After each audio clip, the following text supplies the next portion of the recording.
a small 12-volt junction box that I'm using as I upgrade some 12-volt lighting in our sheep camp.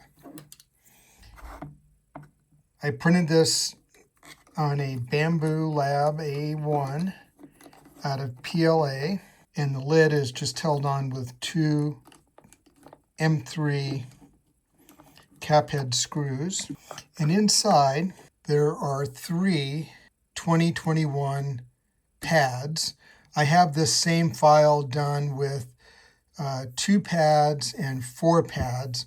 I need this 3-pad version for a particular switch and LED light that I'm putting in our camp. The wires can come through the back side. It also has channels on the side where wires can enter from the side, and then everything is secured with the cover. The junction box can also be secured with small screws if so desired, but it also has 3M adhesive tape, so it can just be stuck in a particular position. I prefer this method because I don't like drilling holes in our camp, but if you wanted something more secure, then certainly using some small wood screws would be very appropriate. Well, it turns out I am out of the Wago 221 pads. I'm going to have to get some more, but there's a complete model. And what I like to do is apply some super weld from JB Weld. This is UV light activated. Put some glue in the pad. I drop in the Wago 221. With the clips up, I use the UV light to cure glue by just placing it in the end of the Wago 221, and the clear plastic transmits the UV light to the whole pad and it